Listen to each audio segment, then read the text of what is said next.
Assalamualaikum warahmatullahi wabarakatuh. Saya Dr. Jayanti Mandasari Nasution, spesialis anak, dokter anak di Rumah Sakit Umum Daerah Zainal Abidin Pagar Alam.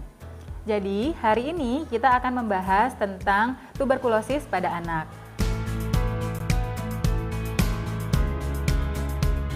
Tuberkulosis pada anak yang secara awam kita ketahui dengan flek paru, ini merupakan penyakit menular tidak diturunkan yang disebabkan oleh kuman Mycobacterium tuberculosis. Gejala tuberkulosis pada anak yang pertama adalah batuk lebih dari 2 minggu yang tidak berkurang dengan pengobatan. Yang kedua, itu demam lebih dari 2 minggu tanpa sebab yang jelas.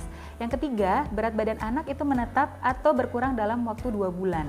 Dan yang keempat, anak terlihat lesu dan lemas.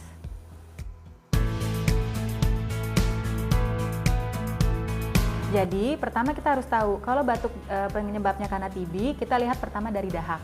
Dahaknya itu biasanya kental, berwarna hijau kekuningan dan keruh. Sedangkan biasanya kalau batuk yang penyebabnya bukan karena TB, biasanya batuk bisa kering, bisa berdahak, dan dahaknya biasanya putih atau bening.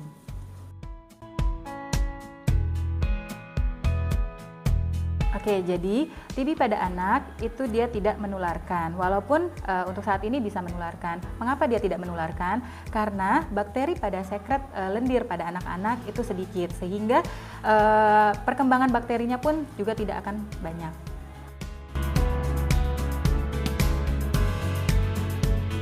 Jadi kapan sih ayah bunda kita memeriksakan anak kita kalau misalkan kita curiga ada TBC? Itu bila tanda-tandanya ada. Pertama dari gejala, kemudian ada kontak, terutama ada kontak erat, itu kita segera memeriksakan ke tempat terdekat, boleh ke praktek pribadi, boleh ke rumah sakit.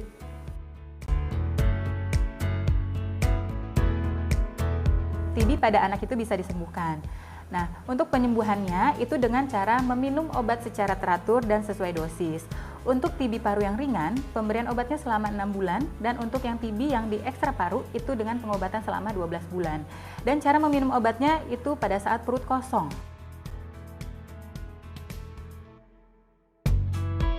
Jadi, bagaimana tips untuk mencegah penularan TBC pada anak? Yang pertama, jangan meludah sembarangan. Yang kedua, bila bersin atau batuk, itu menutup mulut bisa dengan ujung siku.